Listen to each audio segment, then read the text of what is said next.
오늘 저는 함께 읽었던 성경 말씀을 중심으로 어린이날과 기독 스승의 사명, 이런 제목으로 같이 말씀을 상고하겠습니다. 스승, 그렇죠. 우리 인생이 제일 처음 만나는 스승은 부모입니다.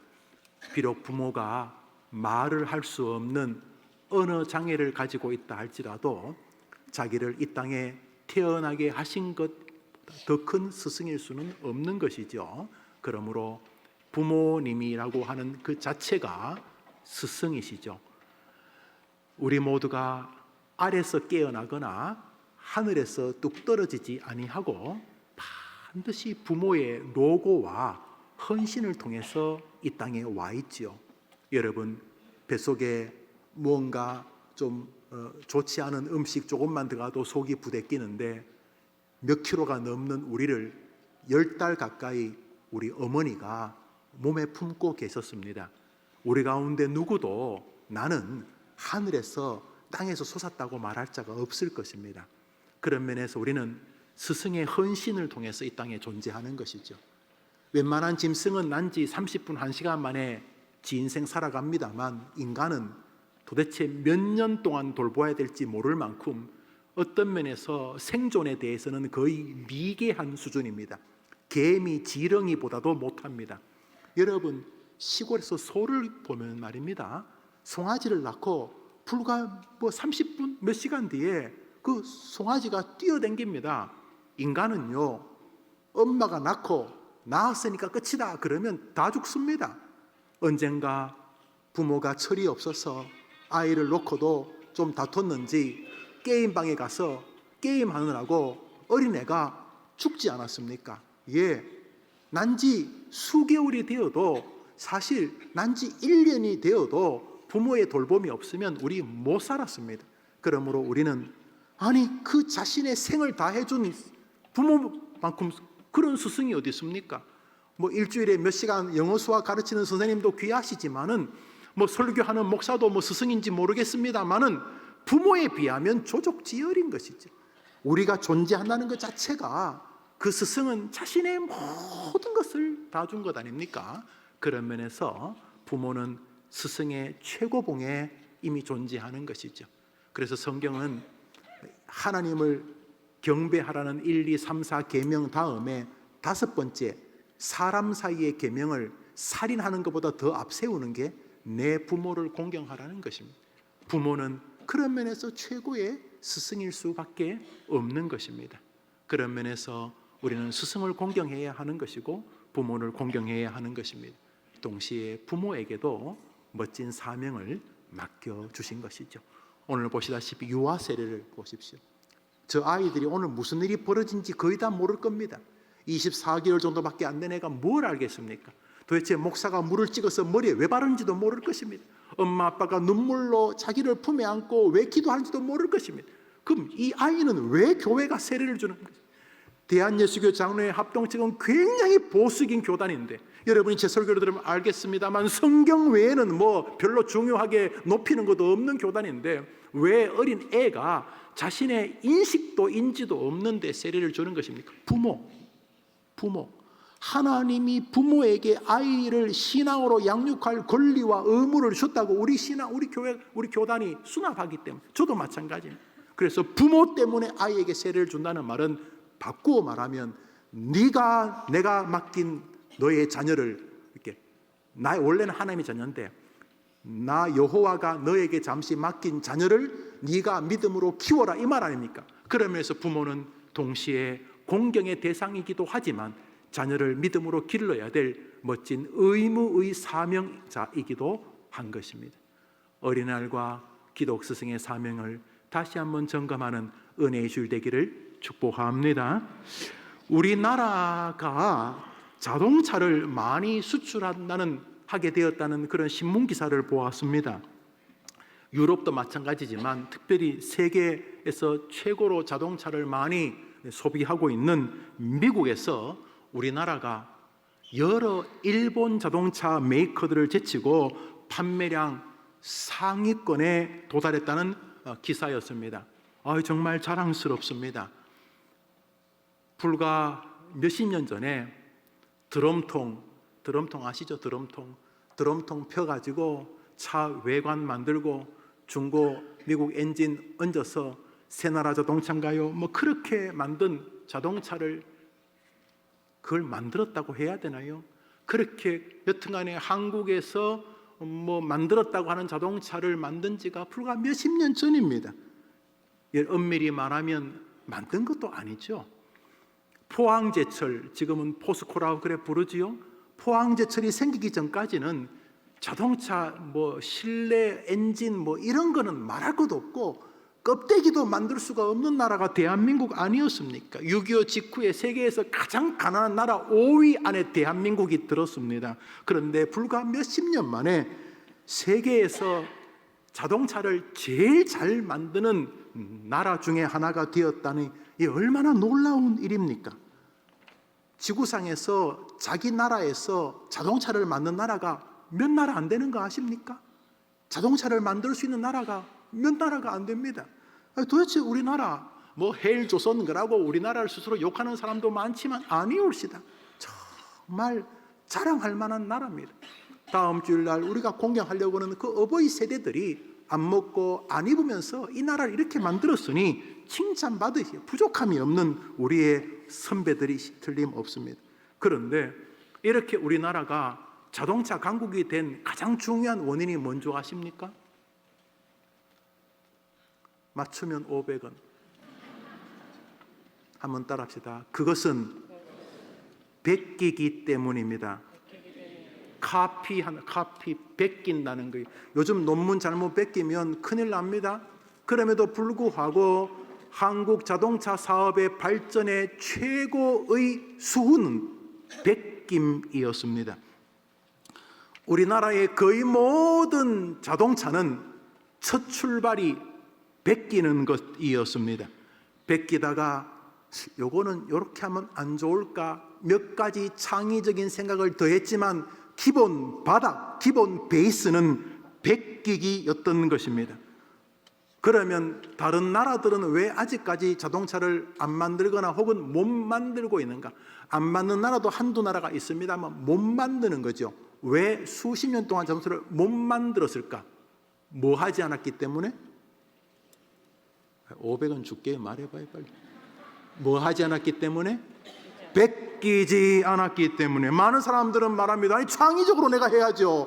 이거 어떻게 베끼면 되겠습니까? 성경은 베김을 지지하고 있습니다.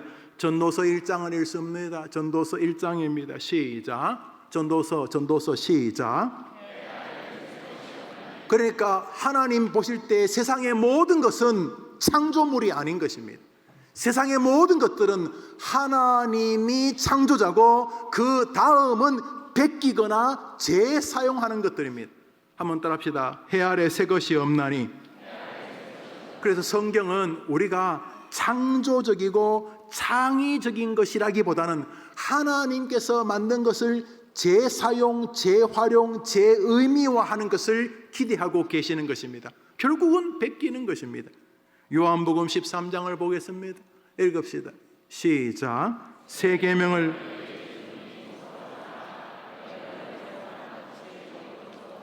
예수님께서 너가 믿음 생활 잘 개발해봐라.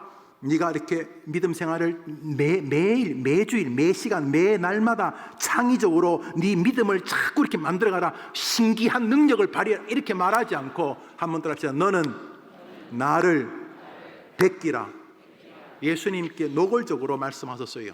노란 것이면 읽어볼까요? 시작. 내가 새로운 사랑을 만들지 마라. 저는요 이런 식으로 멋진 사랑 하지 마라. 내가 한 것 같이, 내가 했던 것처럼 이렇게 한번 따라합시다. 베끼라. 그러니까 여러분이 하나님을 기쁘시게 하는 사랑의 사람이 되려면 여러분이 개발하거나 여러분이 만든 사랑을 하려고 하지 말고 예수님이 뭐라고 했는지를 보면서 카피, 복사하려고 해야 합니다. 그러므로 믿음이 좋다는 것은 늘 베끼는 일에 마음이 있는 것입니다. 얼마나 많은 사람이 창의적인 걸 하겠다고 이상한 길로 빠집니까? 골로새서를 읽습니다. 사도 바울, 예수님께서 성경 안에 심어놓은 성경 해석자로 불리우는 사도 바울의 말입니다. 읽읍시다. 시작. 누구에게 불만이 있거든 서로 용납하여 피쳐 용서하되.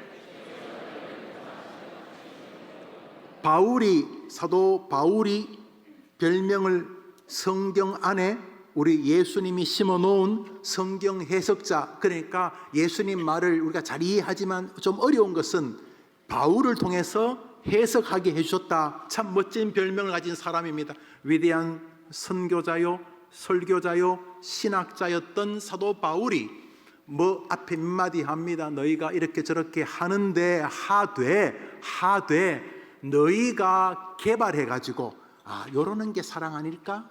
저러는 게 믿음 아닐까? 저러는 게 잘 하나님을 기쁘게 하는 거 아닐까? 요러는 게 사람을 사랑하는 게 아닐까? 그러지 말고 주께서 너희를 뭐뭐 하신 것처럼 주님이 하신 것처럼 해라.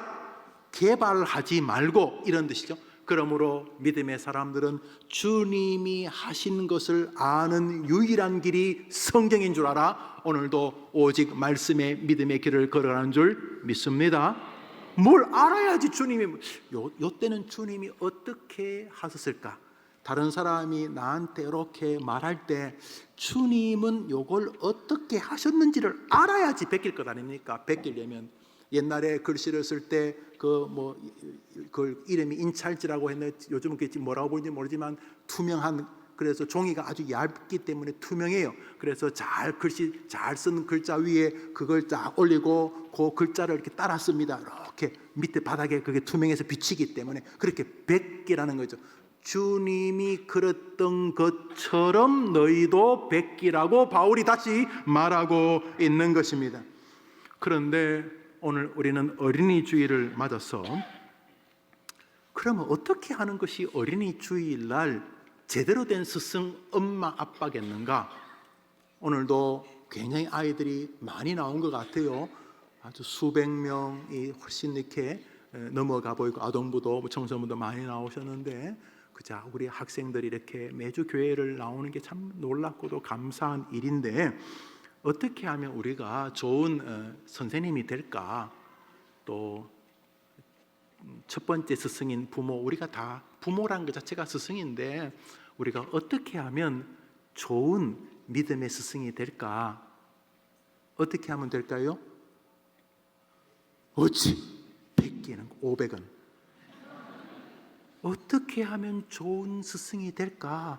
내가 주일학교 교사 짬밥이 30년인데 이제 내가 예수 믿고 막 뜨거워지고 내 아이를 사랑해서 아이들에게 부족하지만 교사가 되고 싶은데 어떻게 하면 내가 정말 믿음의 교사가 되고 주님이 기뻐하는 교사가 되고 또 성과도 있을까? 정말 내가 이 아이에게 멋진 엄마 아빠가 될 수 있을까? 스승이 될 수 있을까? 베끼는 거. 우리 성경 말씀 고린도전서 1서입니다. 고린도전서 시작. 예수님을 본받으라는 말은 좋은 말인데 왠지 참 범접하기가 어려운 분 같지 않습니까? 예수님처럼이란 말은 좋은 말인데 예수님하고 우리하고 질적인 무한한 격차가 있기 때문에 예수님처럼이란 말이 참 좋은 말이긴 한데 이거는 완전히 구름 잡는 말 같잖아요. 그런데 주님께서 예수님처럼 본받으라고 성경에 기록하시면서 그게 무슨 말이냐 하고 또 샘플을 두신 게 바로 바울입니다. 바울이 좀 건방지잖아요. 조금 전까지는 골로새에서 주님을 본받으라 이렇게 말하는 거 받아들이는데 오늘 뭐라 그러냐면 내가 그리스도를 본받는 것처럼 너희는 나 바울을 본받는 자대로. 이거 뻔뻔해.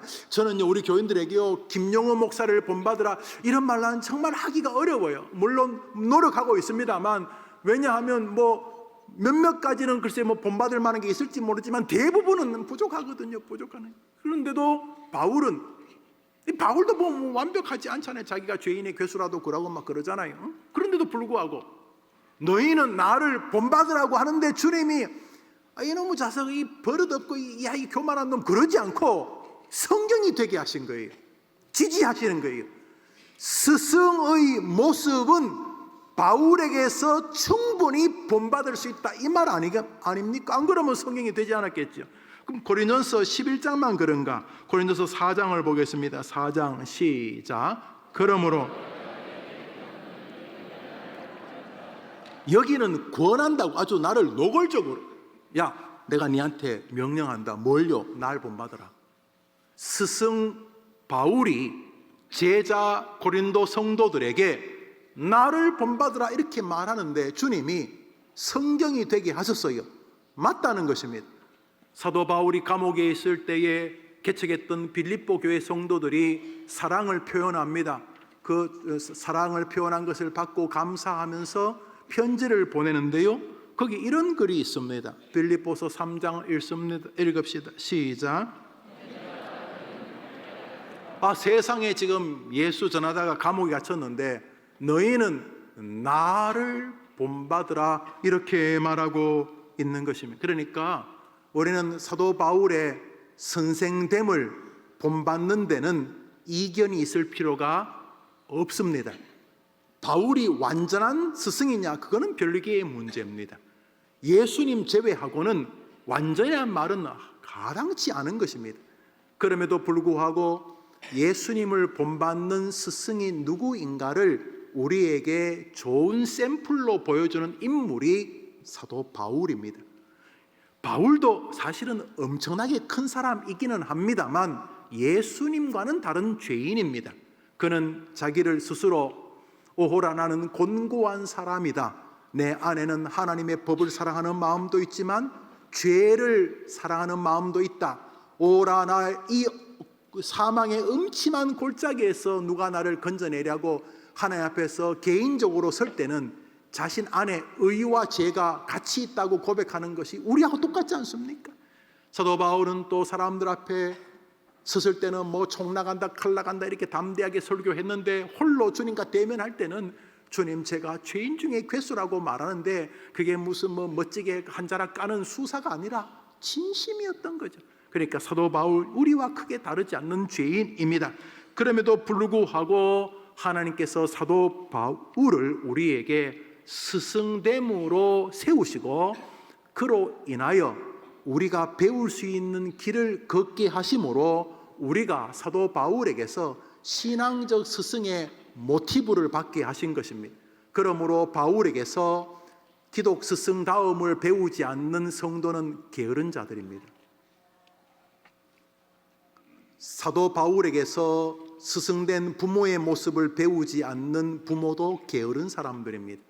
주님께서 예수님을 본받으라는 말을 잘 이해 못할까 봐 우리와 크게 다르지 않는 죄인인 살인자였던 사도 바울을 세워서 우리에게 스승됨이 무엇인지를 여러 번 보이심에도 불구하고 사도 바울을 같이 뭐 처삼촌 벌초한다 그러나요? 그냥 크게 상관없이 바라보면서 교회 스승 혹은 부모로서의 기독 신앙인의 모습을 보이려고 한다면 어떤 면에서는 악하다고 해도 과언이 아닙니다.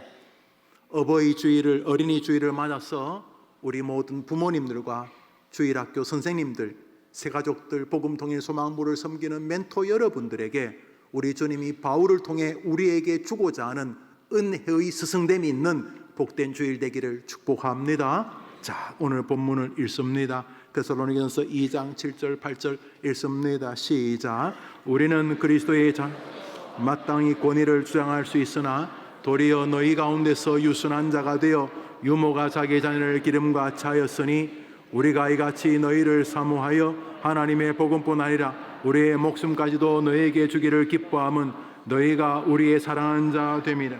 사도 바울의 목회 사역의 핵심, 저 구절을 가만히 보십시오. 사도 바울을 통해 하나님이 우리가 이러면 너희 가정 복 주실 거다. 너희 아이, 너도 사도 바울처럼 살인자가 되고 부족하다 할지라도 너희 아이를 복 주게 될 거다. 복 받게 될 거다. 해림교회 반사들이여, 영아유치, 아동, 청소년부, 청년부, 영어부, 복음통일, 소망부, 새가족부 사랑하는 교사들이여, 교사들이여, 너희들이 저 방식을 수납하면 너도 복 받겠지만 너로 인하여 너희 교회 학생들이 복을 받게 될 것이다. 이렇게 성경은 말하고 계시는 것이죠. 그게 뭐라고요?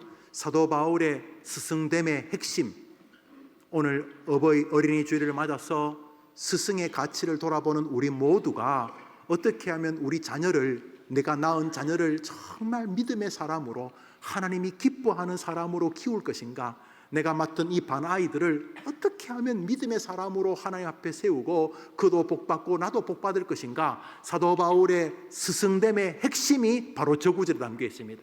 노란 글씨 읽읍시다. 시작. 유모가, 사도 바울은 자기 사역을 총정리하면서 내 목회는 하나다. 그게 뭔데요?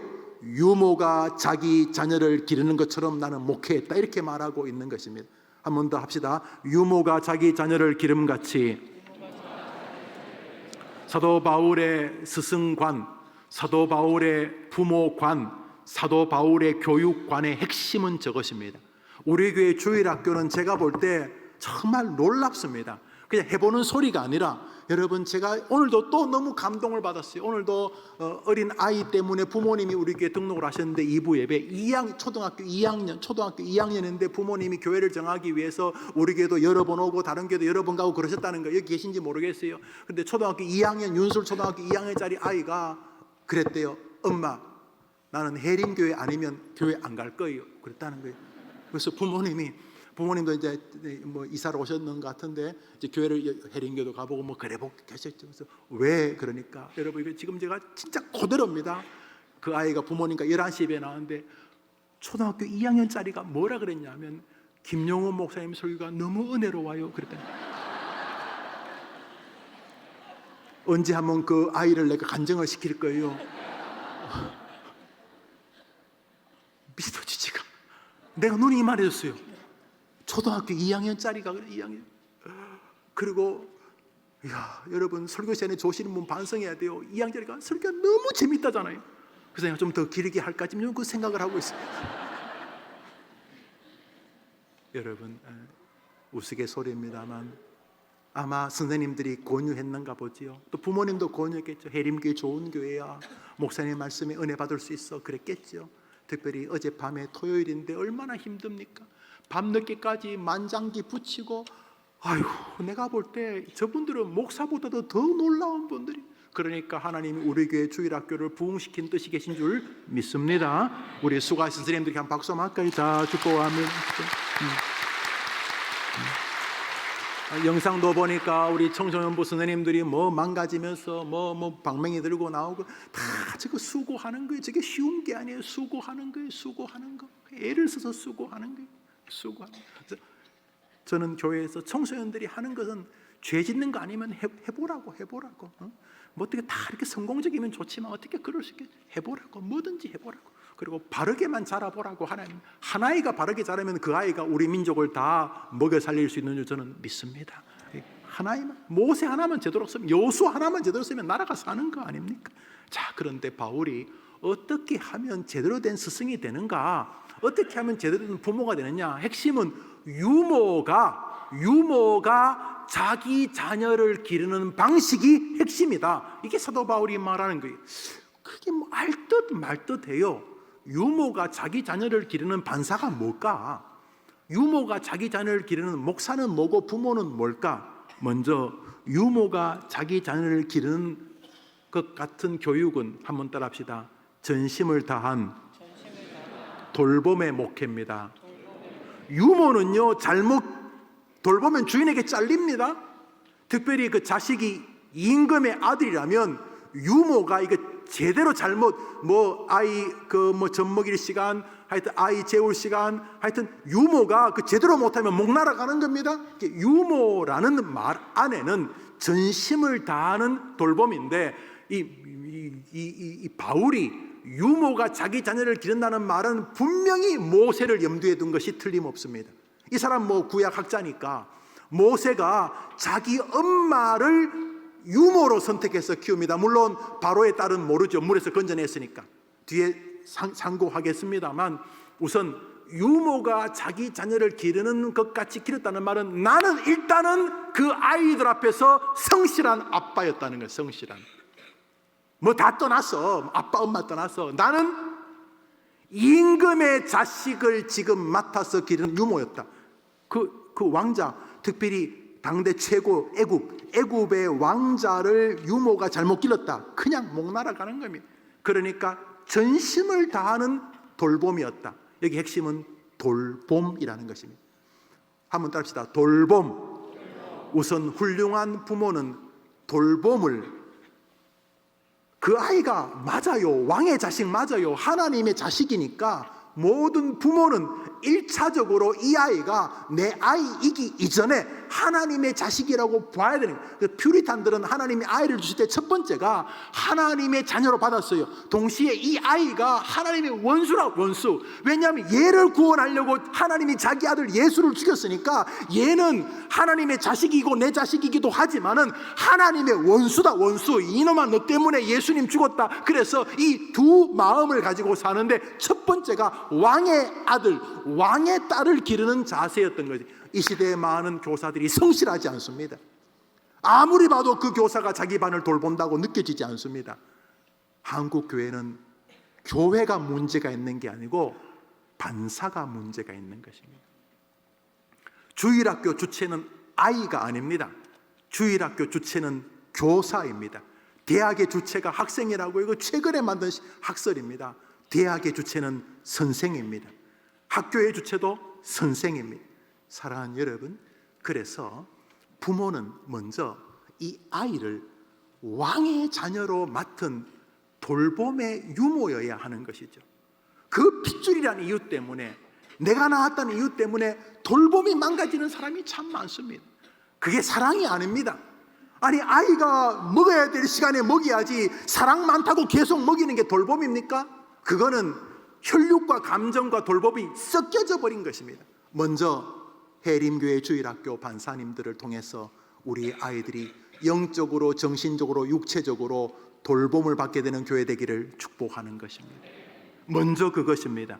데살로니가전서 2장 17절 18절 읽읍시다. 시작. 형제들아, 우리가 잠시 너희를 떠난 것은 얼굴이요 마음은 아니니 너희 얼굴 보기를 열정으로 더욱 힘쓰노라. 그러나 나 바울은 한 번 두 번 너희가 오자 했으나, 사도 바울은 데살로니가 교회를 개척한 다음에 끝이다 이렇게 하지 않고 방치하지 않았습니다. 계속 데살로니가 교회를 돌보았습니다. 데살로니가서는 여기서 써집니다. 아덴에서 사도 바울이 데살로니가를 개척한 다음에 교회가 좀 서자 이제 베레아를 거쳐서 아덴으로 갑니다. 아덴에서 사도 바울이 디모데를 다시 보냅니다. 데살로니가 교회가 어떻게 되고 있는지 한번 보라. 그래서 데살로니가 교회를 아덴에서 돌아보게 하는 과정이 데살로니가 전서입니다. 데살로니가 자체가 돌봄의 서신입니다. 아이들을 방치하는 반이 성장하는 것은 불가능합니다. 우리 한 반이, 어떤 반은 40명이 육박합니다. 한 반이. 우리 노회 안에 전 교인이 40명이 안 되는 교회가 여러 개입니다. 우리 교회 주일학교 한 반이 30명, 40명이 되는 반이 여러 개 있습니다. 저절로 된다고 불가능합니다. 그런 선생님은 이미 아이와 뿐만 아니라 아이의 할아버지, 할머니, 엄마, 아빠가 영적으로 네트워크화 되어 있어야지만 한 반이 15명, 20명이 넘어갑니다. 돌보지 않고 자기 반이 건강하게 설 뿐만 아니라 그 아이들이 믿음으로 자라는 것은 절대로 기대하시면 안 됩니다. 왜냐하면 사도 바울보다 여러분이 10배쯤 탁월하면 몰라도 안 될 것입니다. 나는 유모가 자기 자녀를 기름같이 하는 첫 번째가 유모의 자세입니다. 유모가 불성실하면 죽는 것입니다. 모세는 왕자였습니다. 물론 물에서 건져내었지만 바로의 딸이 자기의 아들로 양자로 세워서 유모를 세웠는데 그 유모가 사실 누이 미리암이 데려온 자기 친엄마, 모세의 친엄마였습니다. 모르죠.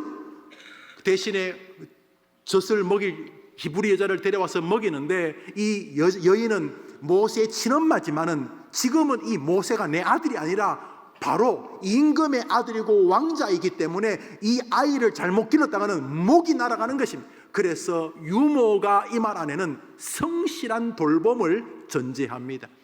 성실히 돌보는 자세가 엄마 아빠에게 필요한 것입니다. 성실히 돌본다는 게 뭐냐는 추후의 문제고, 내가 이 아이를 하나님이 내게 맡긴 아들과 딸로 보고 있느냐가 성실함의 기준이어야 하는 것입니다. 데살로니가전서 3장을 읽습니다. 시작. 이러므로 우리가 참다 못하여 우리 형제 곧 그리스도의 복음을 전하는 하나님의 일꾼인 디모데를 보내노니 이는 너희를 굳건하게 하고 너희 믿음에 대하여. 사도 바울은 데살로니가 교회를 개척하고 방치하지 않았습니다. 다시 디모데를 보내어 또 돌보는 것을 통해서 자신이 사람들을 돌보는 것이 말로만이 아니었음을 보여주고 있습니다. 사랑하는 여러분, 그러면서 해림교회는 정말 좋은 교회라고 생각합니다. 왜냐하면 정말로 대한민국에서 누구보다도 성실한 주일학교 선생님들이 계시기 때문입니다. 그러나 더욱더 하나님 앞에서 왕의 자녀를 맡은 유모의 심정으로 매주 서셔야 합니다. 교회에 올 때 그냥 오는 게 아니고 왕의 자녀들이면 우리 반 아이들이 임금의 자녀들이기 때문에 이 아이들을 우선 성실하게 돌보지 않으면 내가 심판을 받는 것처럼 유모의 자세가 사도 바울의 목회관이었다는 것입니다. 사도 바울은 살면서 이 아이들을 기를 수 있는 최선의 길을 계속 목회하는데 그 중심에 돌봄의 마음이 있었던 것입니다. 그래서 매일 그 아이를 기도로 돌보아야 되고, 일과가 마치면 전화를 돌려서 전화로 돌보아야 되고, 부모를 만나면 부모를 권면의 사랑으로 돌보아야 되고, 하나님 앞에서 간구하는 간구의 마음으로 돌보아야 되고, 아이들의 특정한 날들을 기억해서 격려하는 것으로 돌보아야 되고, 아이들의 영적인 흐름을 보면서 아이들이 믿음으로 잘 자랄 수 있도록 신앙으로 돌보려고 하는 이런 돌봄의 자세가 부모에게, 교사에게 필요한 것입니다. 그게 어린이날을 맞는 부모의 사명인 것입니다. 돌봄이 식으면 교회가 아무리 삐까번쩍하고 교회 시설이나 인프라가 좋아도 그 아이가 바르게 자랄 가능성은 없다고 보아야 할 것입니다. 해림교회 모든 부모님들이 하나님의 자녀를 맡은 자의 마음으로 성실히 돌보는 부모와 교사들 되기를 축원합니다. 두 번째로, 유모가 자기 자녀를 기름같이 사도 바울이 당신의 제자들을 길렀다는 말은 유순한 자세로 길렀다는 것입니다. 유모가 사명감 때문에 기르기는 하는데 왕의 자식이니까 잘못 기르면 목 날아가니까. 그러나 문제는 그 아이가 내 아이라는 사실입니다. 그래서 그 결과 돌보고 섬기고 그 아이를 잘 관리하지만은 그것은 어미의 마음이 담겨져 있는 유순함적 태도와 모습을 함께 하면서 돌보는 것이었다는 것입니다. 우리 오늘 본문 전반 구절 읽습니다. 2장 7절입니다. 시작. 우리는 그리스도의 사도로서 마땅히 권위를 주장할 수 있으나 도리어 너희 가운데서 유순한 자 되어 유모가 자기, 한번 따라합시다. 유순한 자가 되어. 나는 충분히 너한테 이래라 저래라 하나님의 권위로 말할 수 있지만은 유순한 자가 되어 유모가 자기 자녀를 기름같이 했다 그럽니다. 유순하다는 말은 온유함과 오래 참음이라는 의미입니다. 사도 바울이 자기의 제자들을 대할 때 자신의 권위가 부족하거나 자신의 실력이 부족해서 온유한 것이 아니었습니다. 그는 온유함을 통해서 하나님이 역사하기를 신뢰하였기 때문이었고, 그가 온유하게 사람을 대한 것은 그가 그 아이의 영적인 어미의 심정을 하나님이 갖게 하셨기 때문입니다. 이제 성실한 교사들은 꽤 찾을 수 있습니다. 우리 교회에서 참 성실하시다, 또 자기 자녀를 위해서 놀라우리 많지 성실한 친부, 친모님도 많이 찾을 수 있습니다. 그러나 유순한 교사인가, 유순한 부모인가는 좀 다른 것을 보게 됩니다. 성실함 때문에 유순함이 지장을 가지는 교사들이 없다고 말할 수 없습니다.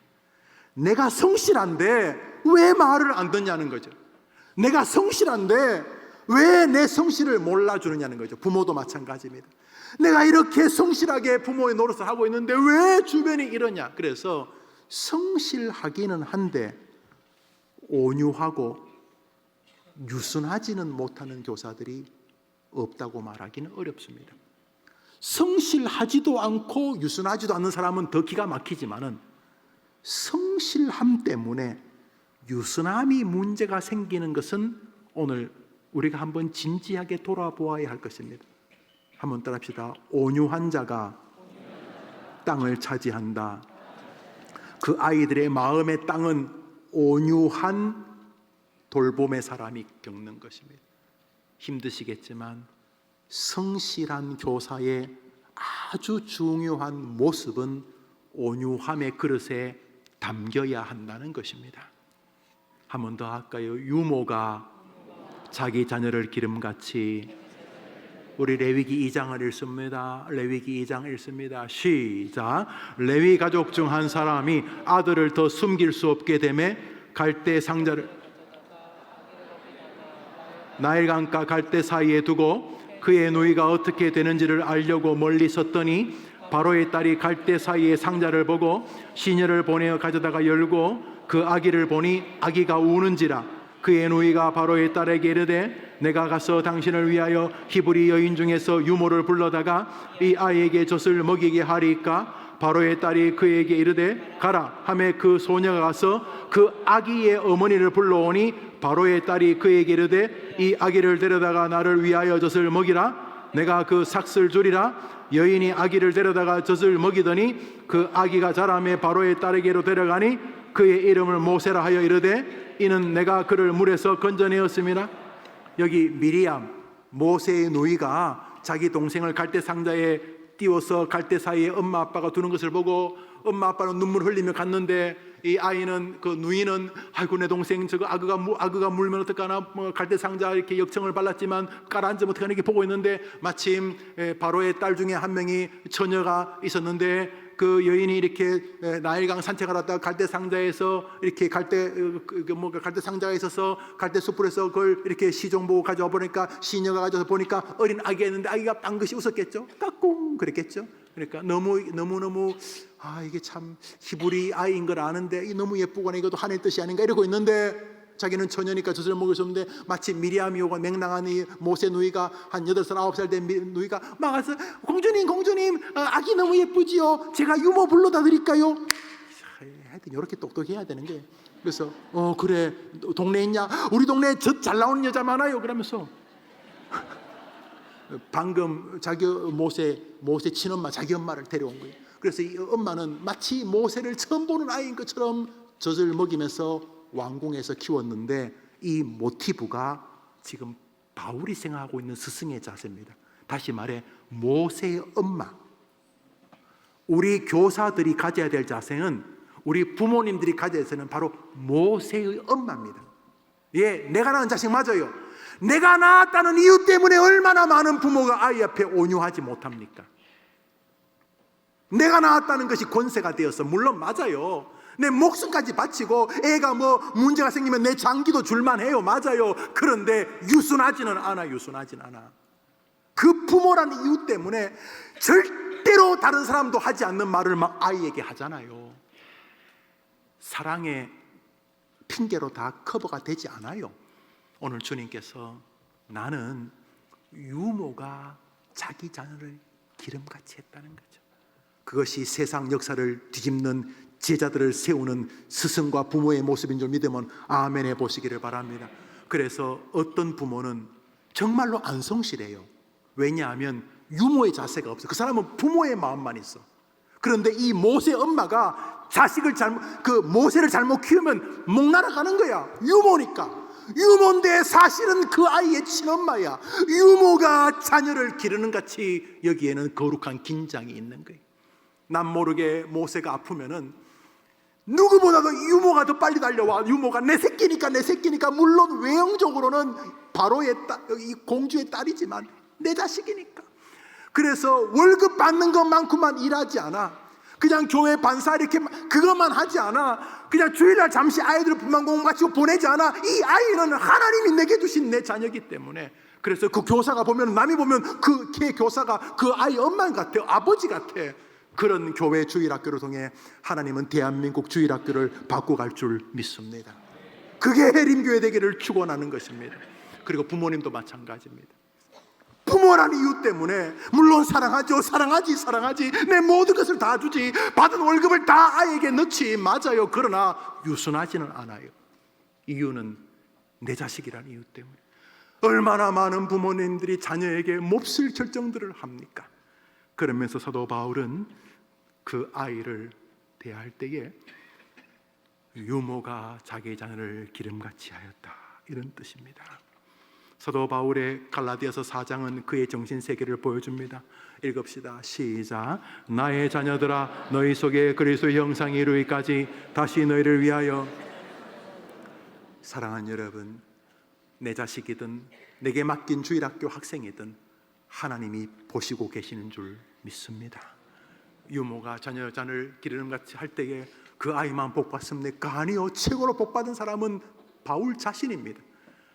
살인자였고 예수 믿은 지 30년 만에 목베어 순교당했지만 지금도 살아있잖아요. 사도 바울. 얼마나 많은 사람이 사도 바울을 통해 인생이 바뀌어집니까? 내 주변에도 사도 바울 때문에 로마서 갈라디아서도 인생이 바뀐 사람이 너무도 많습니다. 여러분 아니십니까?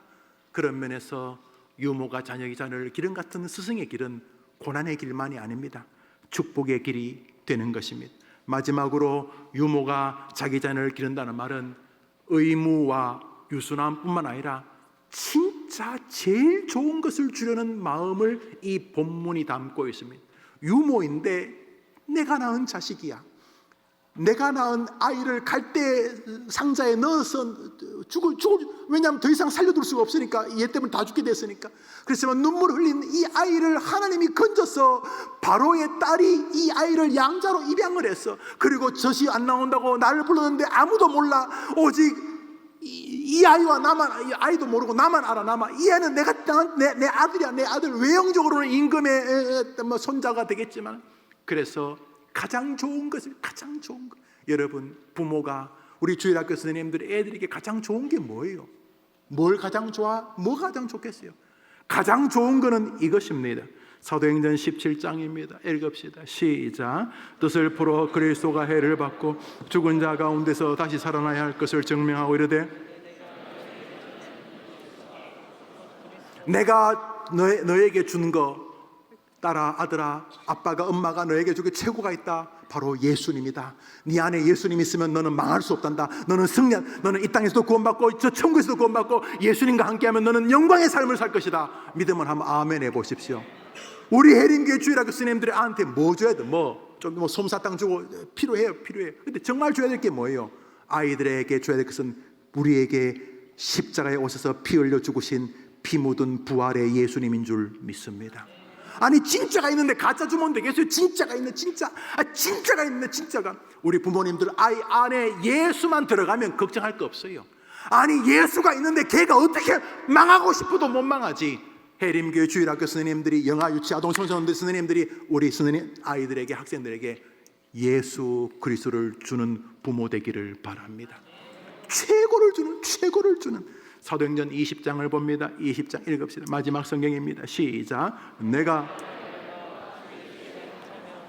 하나님 은혜 복음을, 나의 사명은 뭐냐면 복음이 뭡니까? 예수 그리스도. 해림교회 와서 뭔지는 모르지만 아이들의 마음속에 예수님이 함께 하시면 나는 행복할 수 있어. 힘들어도 예수님께 도와달라고 하면 돼. 예수님 지금도 살아계셔. 아이들에게 예수님만 전해줄 수 있다면 부모 역할 다 한 것입니다. 여러분 그 아이 마음에 예수님이 들어가서 예수님과 함께하면 이 세상 어떻게도 나는 승리하고, 어려움에도 분명히 주님이 뜻이 계셔. 예수님께서 나를 사랑하시기 때문에, 나를 사랑하지 않으면 어떻게 목숨을 주겠어? 예수님은 나를 사랑해 자기 목숨까지 주신 분이야. 이 예수님은 지금도 세상 끝날까지 나와 함께해서, 예수 그리스도가 그 아이에게 들어가지 않으면 헛짓한 거. 사도 바울은 유모가 자기 자녀를 기름같이 성실하게 돌보며 유순하게 돌보며 최고의 엑기스 예수 그리스도를 증거했던 선생인 줄 믿습니다. 돌봄과 유순함과 진짜 핵심인 예수를 전해주는 귀한 선생님들, 귀한 부모님들, 귀한 해림교회 되기를 축원합니다. 기도합시다. 구주 예수님의 은혜와 하나님의 사랑과 성령의 교통하심이 어린이 주일을 맞아 귀한 어린이들을 보내주신 하나님께 감사하며 나의 가정에 맡긴 저 아이들에게 내가 좋은 스승이 되리라 다짐하는 부모님들과 우리 주일학교를 위해 수고하는 우리 스님들과 이 땅에서 불신자들에게 복음을 전해야 될 우리 모두가 사실은 불신자들의 스승이란 마음을 가지고 믿음의 길을 걸어가며 성실하게 주변 사람을 돌보고 유순하게 돌보고 그들에게 최고의 진리인 우리 구주 예수 그리스도 그 영생의 주님을 소개하기로 다짐하는 해림의 성도들 위해 이제로 영원토록 함께 있을지어다. 아멘.